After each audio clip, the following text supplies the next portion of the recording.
Hey folks, you may be wondering, why are we back in Northern Undead Asylum? Well, I have the answer for you. It's because somebody helpfully pointed out I actually missed one of the many Black Knights, this guy right here, where you get your shield.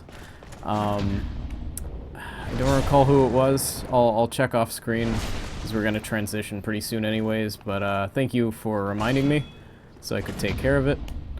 And, yeah. So, this is one of the few things that I missed. Not a big deal. Gives us a red Titanite chunk. It's nice to have. So yeah, while we're here as well, I can also show off how trading with Snuggly the Crow works. So let's go ahead and do that.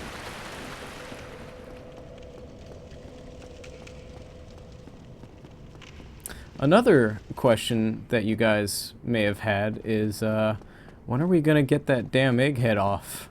'Cause it's been with us the last handful of episodes, you know. It's about time we got rid of it. I don't know. It should be soon, but it hasn't matured yet, so I can't get rid of it. You give me warm, give me soft. Alright, so Snuggly, the way that this works, we have to take a warm or soft item. In this case, rubbish actually happens to be warm and soft. Or, well, let's read this. Perhaps you need help. I love that it questions you for picking up the rubbish. But, yeah, so if we drop this for Snuggly.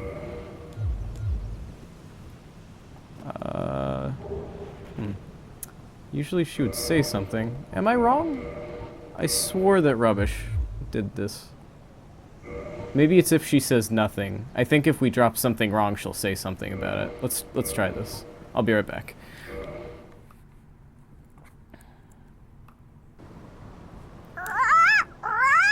You give me warm, give me soft. So now that we've reloaded back into the game, we have a different item in the place where our rubbish was. We got a Titanite chunk. Not too bad. So if we drop something that's not very warm or soft, let's see what kind of reaction we get. We'll just drop a blooming purple moss clump. Oh, maybe that doesn't work. Or maybe it does work? I don't know. Dung pies. Actually, I think that may legitimately work. No. That, no. That, no warm. That, no soft. That shrill cawing. It gets to you a little bit. But yeah, so if you put down something that doesn't work, then that's what you'll say.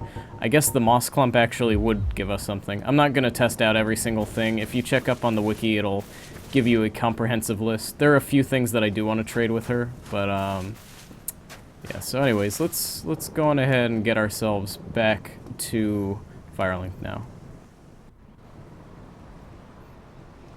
Also, I did check the name. I'm sorry if I'm mispronouncing this. I think it was Jorge Sanchez. I think it's Jorge Sanchez. I'm sorry if I mispronounced it, but it's the username, the guy who left me the message saying that there was still a Black Knight left over in Northern Undead Asylum. So thank you for reminding me of that so I could show it off real quick here.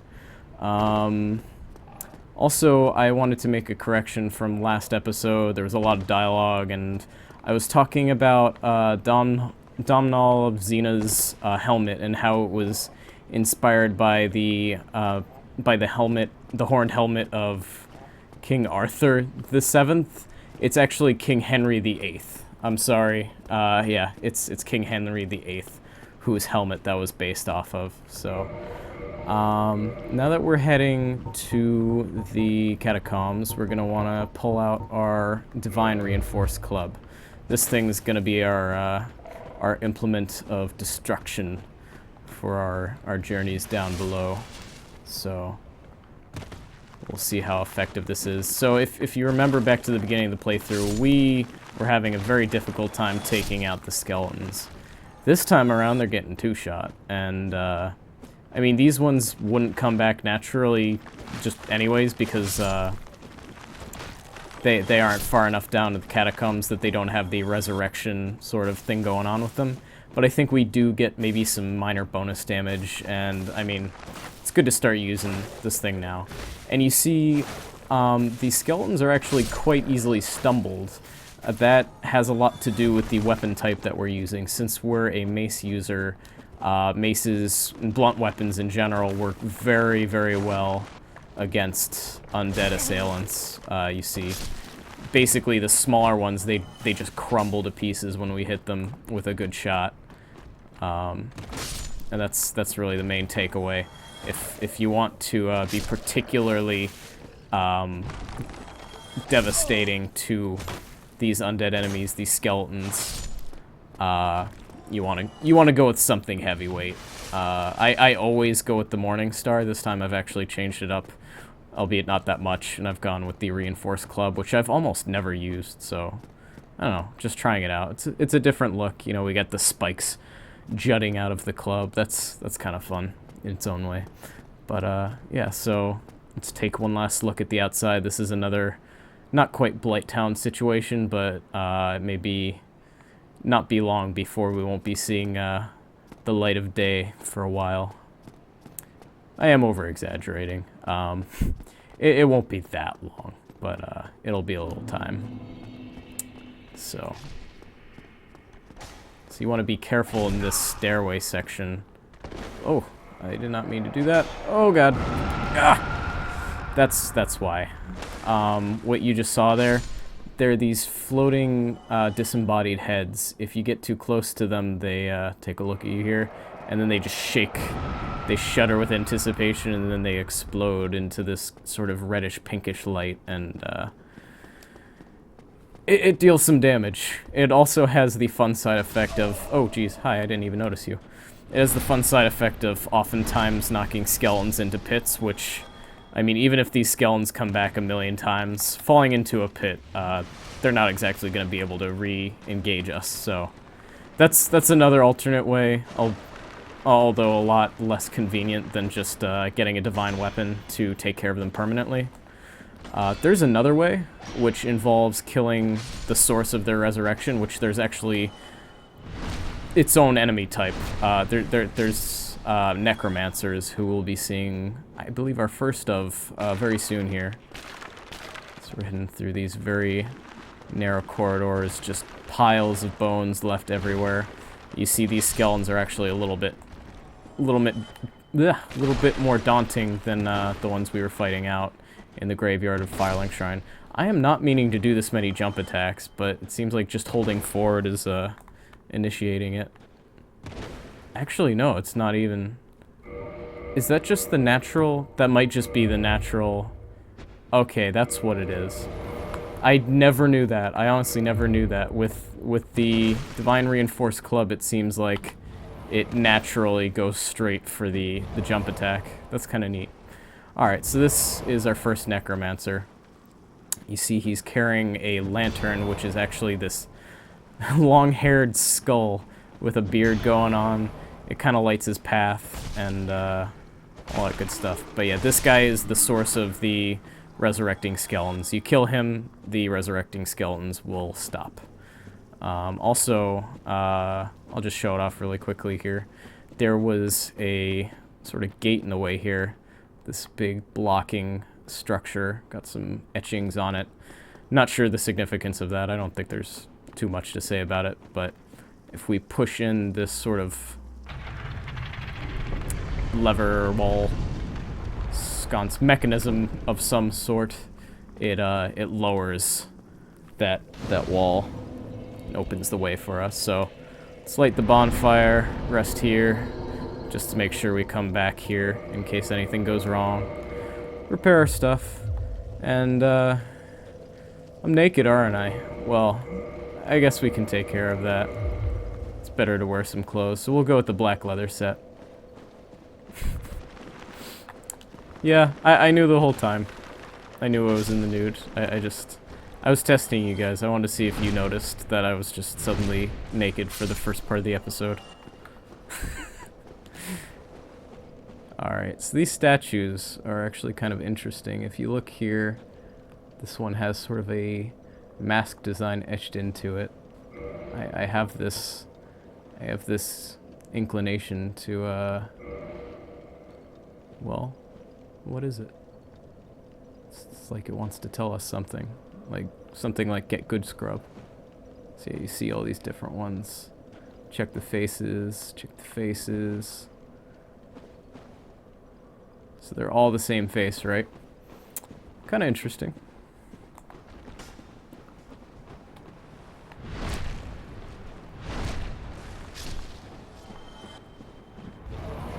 Now, the Catacombs. It's I don't know. I don't want to say it's like the most significant area, but it's got some neat subtleties to it. You really find a lot of cool things down here where the remains of the dead roam. And we have this very nasty necromancer up here who's being particularly pesky with his fireballs, or whatever he's firing at us. Yeah, it's fireballs of some accord. So, if you want to take the quick and easy way through the Catacombs, there are some very nice ways to do it. I think you do at least have to activate that bridge. There's some things that you have to take care of, but like this area, because it's so vertical, there are a lot of really nice ways to sort of speed through it. I'm not even sure. Maybe even from here, if we had the right angle, we could drop down there effectively.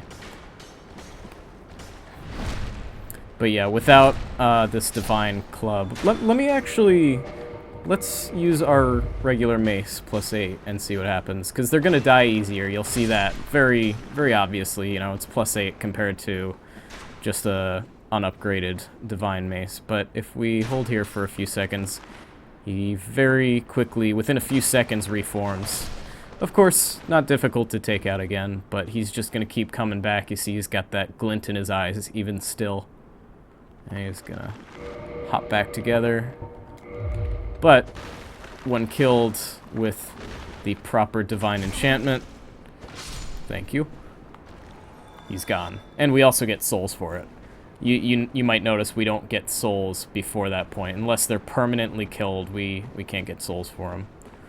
I don't know if you get souls in bulk when you kill the necromancer, or if that's just like its own separate thing. I know in Demon Souls that was a good farming method because there's sort of a similar mechanic with these sort of Reaper-type enemies in the Shrine of Storms. There were these strange light creatures, like they were kind of... I don't even know, they were kind of semi-corporeal creatures, and they were summoned up by the Reaper enemy. And when this Reaper enemy was killed, all of its summoned sort of ghosty guys would disappear along with him. And you'd get all the souls for every enemy in the room, not just the Reaper. You'd also get the corporeal guys. At least I think so. I'm not sure if you got their souls if you killed them individually. I believe you did, but it was an effective farming method back in Demon Souls. So, but what we just got there was the Lucerne. This is a halberd type weapon. A halberd with a large, hard beak-like protrusion.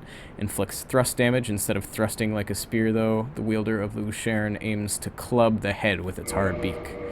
So we can't wield it effectively. It's, I believe, more of a dex weapon, but it's a nice one. I like the design of this thing. I mean, halberds have always been interesting to me. I didn't really start using halberds a lot until Dark Souls 2, and even then I kind of used like a weird offset of the halberd type, weapon type, where I was using the Drake Keeper's War Pick, it was called. That was a really sweet weapon, sort of a large pole hammer more than, you know, any kind of halberd. Although I guess that is, in effect, sort of what they are, but... Anyways. So yeah, just more of these statues just scattered throughout. An important figure for sure for how often we're seeing it. Now take a close look at this one.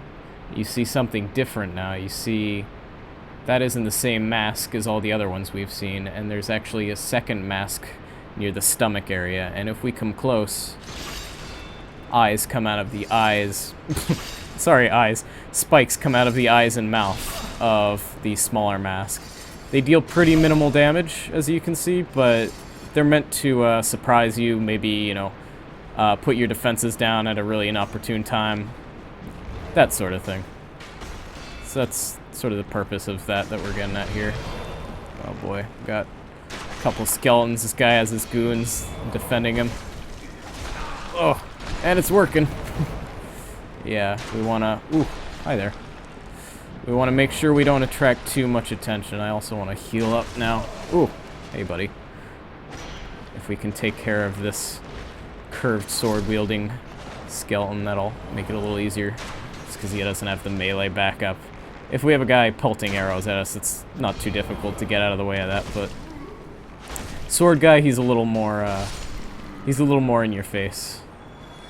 As one would imagine. And we got some soft humanity from him. And what's this? Large soul of a nameless soldier. I haven't been looking at the descriptions of the soul items, but you can pretty much imagine they're, I don't know, they just give some small flavor text blurbs on, you know, this is some random guy who died. He's not worth very much. So, lost undead who was long ago gone hollow. And it just mentions souls are the source of all life, and whether undead or even hollow, one continues to seek them. And it pretty much just goes up, you know, soul of something, soldier who was long ago gone hollow, proud undead knight who was long ago gone hollow. So, you got the idea of them. You understand what's going on with those. So again, we see these alternate mask types. You see that guy's just hanging around. Oh, there you go. See, even though we haven't hit any of those guys with our divine mace, they're not going to come back. In fact, I'm not even sure this guy's going to come back. He might. Yeah, I think he's going to, because his eyes are still lit. Let's go on ahead. Give him a little kicking. Bye-bye. So there's many ways to deal with the skeletons. You don't absolutely need the divine club to go in here, but it is helpful. And since we're doing more of a clubby type run,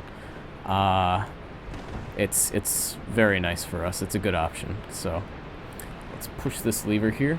You might have noticed the bridge over that way was covered in spikes. This thing basically twists it so that the flat, non-spiky murder path is opened up. So you can see you can push and pull this thing to activate and deactivate the bridge and the way across it.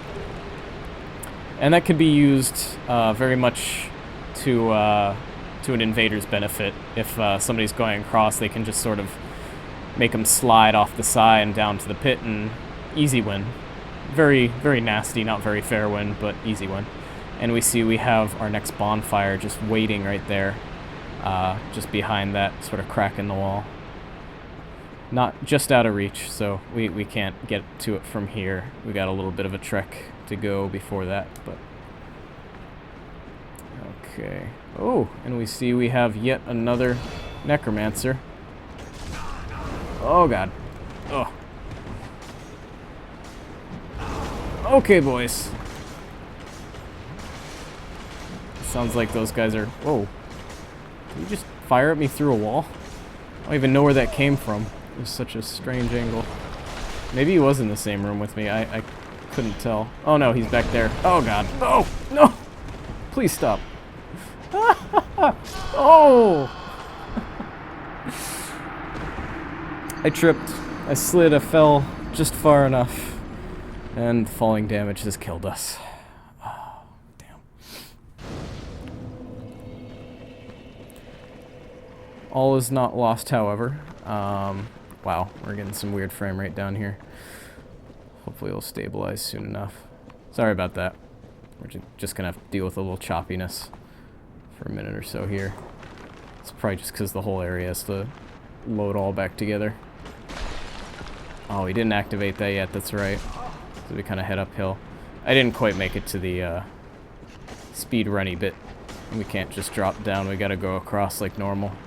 But fortunately, the necromancers are only one-time spawns, so once they're dead, you won't see them again. And that's something that's quite beneficial. Alright, I'm probably gonna regret this because I'm rushing way too far forward and attracting way too many enemies. Let's get that humanity back. Alright, let's hide behind this wall, and hopefully we can filter them through somehow. Yeah, alright, this is how we want it. One at a time. Ow. Oh! Come on. You were totally firing those through the wall. It's not even fair. Okay, so he does his little spinny attack, dodge out of the way, and take him out. Nice. Oh, and there's a third, who has just decided to join in on the fun. Oh! Not a big fan of the fact that he's kind of pelting those through the wall. I don't think he's legitimately getting those, like, in a geographically accurate way. He's using wall hacks. Stop using wall hacks, you cheater. Alright. Let's take care of you. Aw. You can actually get their lantern as a rare drop, and that's what I'm hoping happens here, but, I don't know how good our chances are. Oh no! We fell down a pit. Ooh, hey, look. Some lovely crystal geckos, crystal lizards. I know it was crystal geckos in Demon Soul, so I have a habit of calling them that, but I think they're just crystal lizards here. So I had to kind of hurry there, but let's go back into the main chamber and see what's in here. Really not too much of interest, just lots of bones. A standard. Just a Catacombs classic. Room full of bones. But yeah, you're seeing... There's just an abundance of these statues everywhere. So whatever figure they're attached to has some influence over the catacombs here. Or at least this sort of shallow section of the catacombs. Alright, so nothing to do in here. Let fall down yet another sort of cave-in pit there, and it takes us right back out here where that lever was, or the switch, or the push pad, or I don't know what they call it. Oh no! Oh jeez! Hey, what did you drop? I want to see now. Oh, come on, boys. There's one. And we got the other. See? See? It's nice to have. It's nice to have that that blunt damage. Knocks him right back down. Alright, before we continue further in, just heal ourselves up. Got our stuff back. Not too bad of recovery time. We maybe wasted a minute or two there, but I don't think it's enough that we need to cut out. Alright. Woo. Yeah, these stairs... Oh, gosh. You see this kind of test your greed right here. You see the guy with the item, so you go straight to him and then spiked right through the body. And maybe he himself was spiked through the head, sort of begging up to the statue or trying to right himself. Who knows?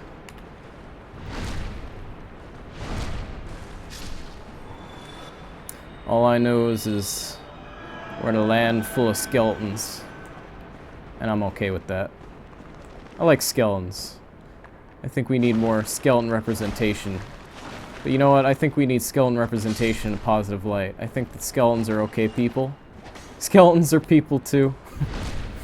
And I think we should treat them as such, you know? I think skeletons are an important part of society. Without skeletons, our entire society would fall apart.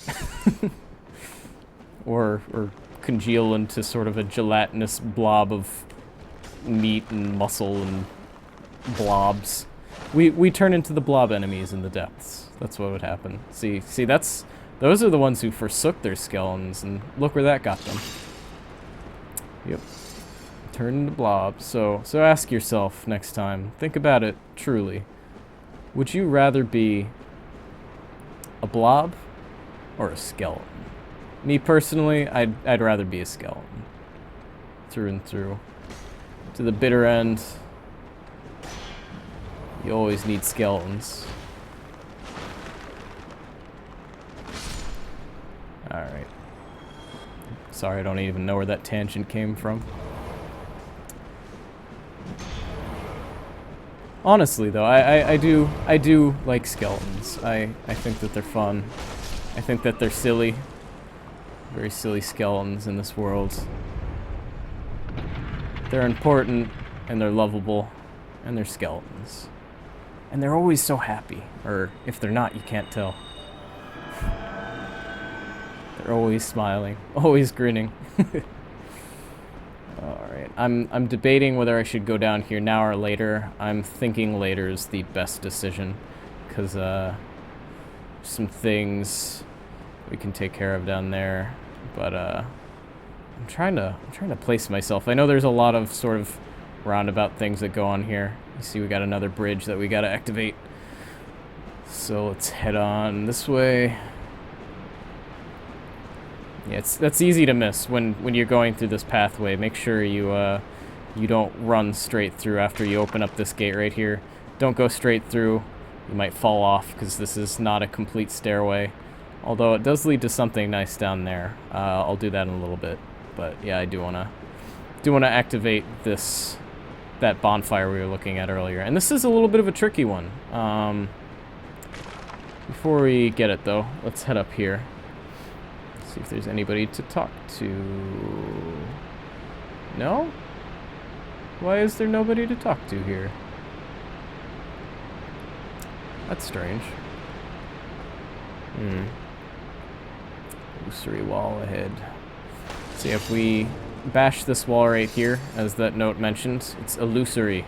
When we hit it, it disappears. It's a fake, not real. And if we activate this bonfire right here, we'll see. We got ourselves a nice little bonfire point. This is weird though. I'm not sure, but it seems like the usual guy I would find here is not here. Maybe he appears later. Oh, beats me. I don't know. At this point, I'm even debating doing the rest of the area. Well, there's a few important things that we should grab, regardless of how far in we go. But yeah, I'll take care of some stuff, and maybe if we were human, I don't know. Let me go do that real quick. I'll cut out a little bit.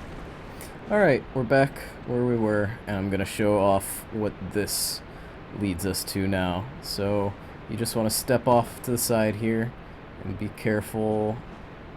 Yep, it can be a little tricky with the geography there, but just try and take it gently, and we get the Great Scythe. If you are going for a dex build, the Great Scythe is absolutely fantastic. I can't stress enough. It's my favorite weapon in this game. We have weapon with a long curved blade converted from a wheat harvesting tool. It's a halberd type weapon, but it doesn't really function like any other halberd. At least I don't believe it does. It has its own very unique moveset. So the magnificent sharp curved blade instills fear in opponents. Perhaps it is their survival instinct at work. So it's saying, you look at a scythe, this is a wheat harvesting tool, but regardless, this thing's freaking scary. You don't want to... You want to meet somebody on a bad day who's wielding a scythe. And you see we actually have the full proper moveset of the scythe. This is pretty much what you'd expect from it. It's just we're going to deal really minuscule, terrible damage with it. Hi, guys. Oh, no! They're not very talkative. But yeah, the scythe... It's got a little bit of weight to it. If you miss with it, it's got this sort of recovery time. You kind of clang off the ground. But if you hit enemies with it, it follows up pretty quickly. It's got beautiful, beautiful range. It's got just great diversity in the moveset. I really, really enjoy this weapon. If you take a look, this is my favorite move with it. The running R1 is incredible. Also, it also works the same way on the backstep R1, just that leaping off one foot, landing on the same foot, and slashing forward. Oh, it's beautiful in motion, and it feels so good to pull off, and it's pretty nice damage-wise. Just my favorite weapon in the game, folks. Right there. If I wasn't doing a primarily club-focused character here, that would be my baby. That is my weapon of choice.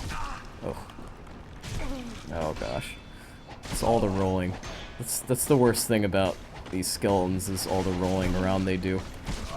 And they hit you with that roll too, so they cover ground, and when there's 3 of them at once, it's especially irritating. And they get dodgy and all that stuff. That one right there is going into a countering stance, so he's trying to actually parry and riposte us. And yet, even the skeletons can parry and riposte you. So beware. Be wary.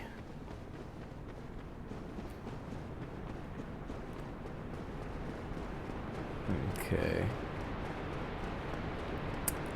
You know, I think I've decided I'm gonna hold off just a wee bit on the Catacombs. I do want to head through another time later on and see if we can't find this character, because he's a little significant. I do kind of want to show him off.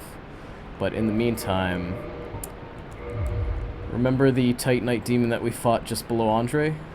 This is one of his many friends who we'll be seeing more of as we progress throughout the deeper parts of Lordran. Functions pretty much the same. The terrain's quite a bit different. We're in a much more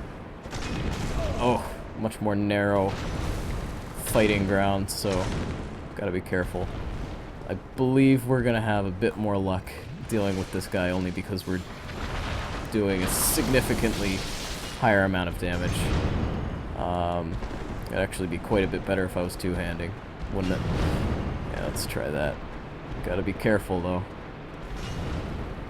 Yeah, look at how much more range he gets holding the that pole from the very end of it. I'm trying to think. Catch pole, that's what it is. Titanite catch pole is the name of that weapon. And yeah, believe it or not, we can get that thing as quite a rare drop, and it's pretty interesting. It's a very heavy weapon, so I've never found much favor in it myself. Just because, I don't know, it's weird to have like sort of this pole arm type weapon and have it be as heavy as that one particular is. It is pretty nice damage wise, but I've always preferred other weapons myself, so I never got a lot of use out of it for how rare it is, you know. Oh boy. Yeah, I was waiting for that, because if I healed too early, I knew I was going to be risky getting hit with something like that. Ah. Oh boy. See again here. Gotta be careful. And then heal right in front of him. I got lucky there. He decided to be defensive and jump back, but ooh, that could have easily gone wrong for me. And continued to, or went on to actually go wrong for us, because I forgot to re-equip my my mace. All right, let's readjust here just a little bit. I was totally expecting him. Yeah, that's what I was expecting, that lightning attack. Oh. Oh. That hitbox stays around for a while. Let's retreat. Let's retreat. Play it safe. Okay. Still got 3 heals. I might even cap out. Use that second to last one up. We're gonna have to finish this fight up soon. That's okay though. This is gonna be sort of a significant fight of the episode if we don't go to the boss, which I don't think we're going to. I've decided. I had plans to, but I changed my mind. I changed my mind midway. Oh god. Oh, you are nasty. You are a nasty bugger. Alright. He's close though. He's close to dead. We just had to use up most of our curatives. And thank goodness I'm a cleric, right? You know, I mean, I could have definitely kindled the bonfire above, but I didn't really want to. Oh gosh. Come on. Ugh. This, I'll be honest, is one of my least favorite Titanite demons, just because the placement, ooh, is so awkward. Alright. Okay. Do we have anything at this point? We really don't. I don't want to fight this guy again. Here's a little tip for you. If you are out of healing items entirely, pop a humanity. It's a full heal right there. That's it's a method by which invaders can heal themselves in other worlds, because I don't think invaders can use their Estus flasks in, I think Souls 1 and 2. Not sure about both. I think you could use grasses in Demon Souls as an invader, but I'm not certain about that either. Anyways, we got our Demon Titanite.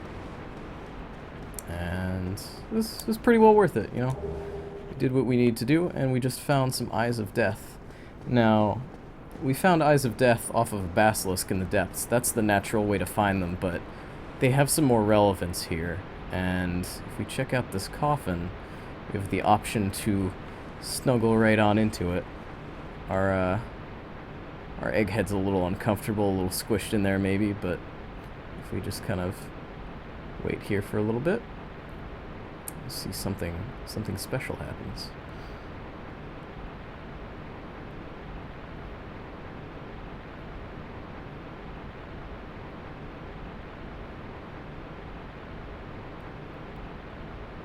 I said something special happens.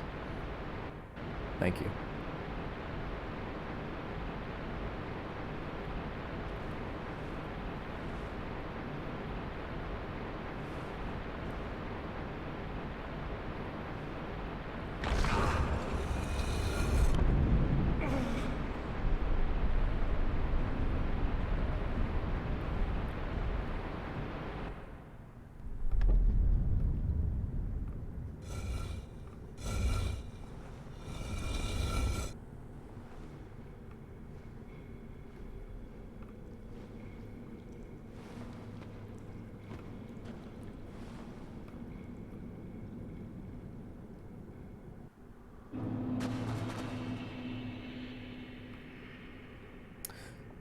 So that's a little spooky, ain't it?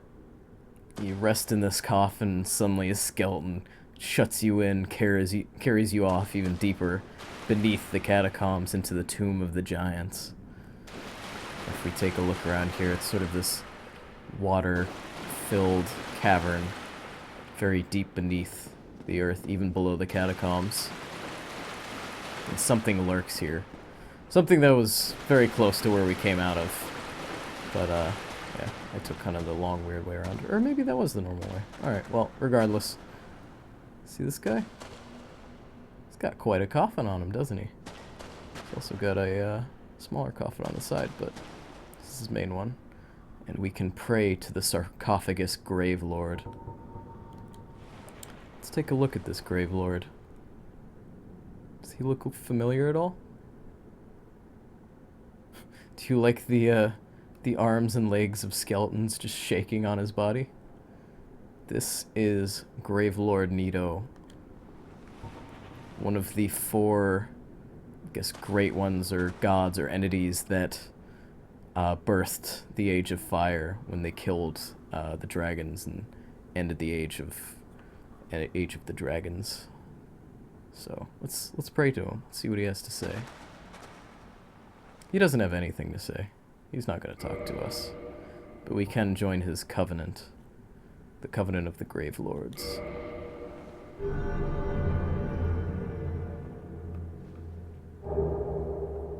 And when we do that, we get the Grave Lord Sword and Miracle Grave Lord Sword Dance. So that's interesting. We can then offer Eyes of Death in order to upgrade our rank in the Covenant. If we offer, I believe, 10 of those... I believe it's 10. You get the Grave Lord Greatsword Dance. Some equivalent of that. Let me take a look.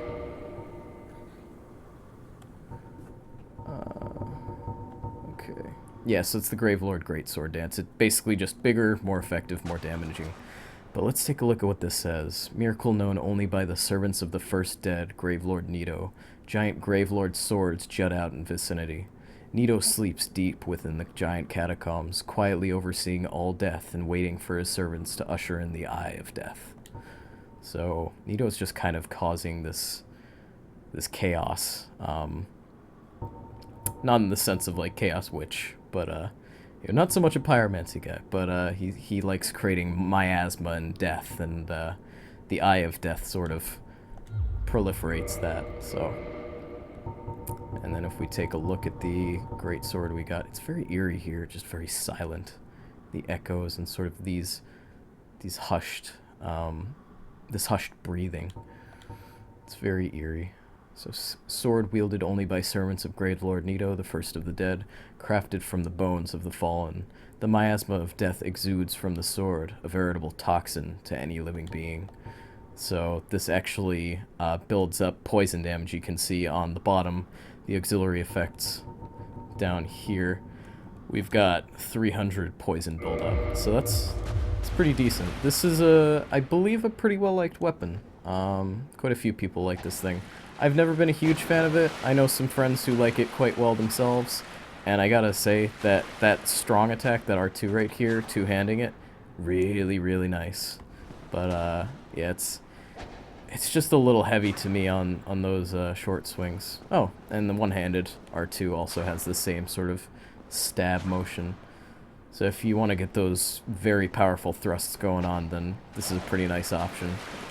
And it's got the swings, but they're very lumbering, so. Anyways, I guess we're a Gravelord servant now.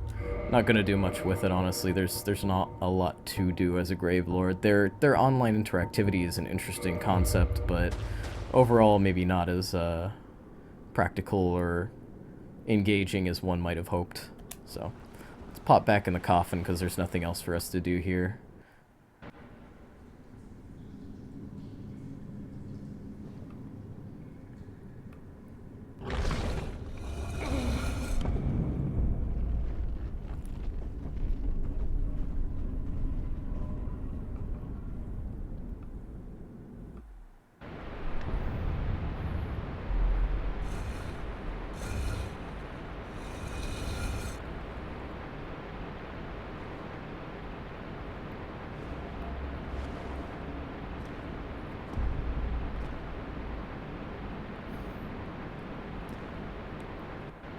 So we've been carried off once again, returned back to where we came from in the catacombs.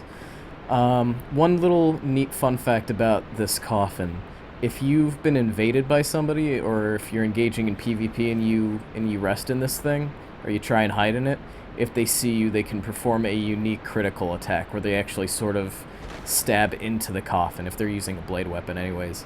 I haven't seen too many instances of it used, or if it has unique animations for each different weapon type, but for the sword you sort of just stab straight through their heart as they're resting in the coffin. It's really brutal, and it's pretty incredible. But yeah. So let me take a look at time. We're at 44 minutes, so I'm gonna wrap up the rest of this upper section. Well, I'm just gonna take care of most of the catacombs. I don't think that timer is entirely accurate because I'm gonna cut out some minor stuff, but yeah, we'll deal with as much of the area as we can, and then I'll return back up to the surface. And next time I guess we'll make our way to Sen's Fortress and get to Anor Londo already. Oh boy, I let my stamina get away from me, and I don't have any healing anymore. I forgot. It completely went over my head. Wow, that was foolish of me. I'm almost thinking it might be a wiser decision to, yeah, it's definitely going to be a wiser decision to trek back up. I don't know. It's a difficult one. I don't know, I may even just leave this lower section for later, because we have actually another Black Knight down here, and with how much health we have and how little room for error, I don't trust myself enough to deal with the upcoming sections. So you know what? Let's get, while the getting's good, use ourselves a homeward bone, and I'm gonna head back up to the surface. So we'll cut the episode off here. I think it's plenty lengthy enough already. So yeah, I hope you guys enjoyed. Next episode, next time you see me, we'll be up. I think we'll go to the Undead Parish where Andre the Blacksmith is, and we'll make our way into Sen's Fortress. So thanks for watching, everybody. Hope you enjoyed. Oh, you know what? Here. We'll end off with a fun little trick, since we got the tools for it now. Alright. See you next time, everybody. Hiya!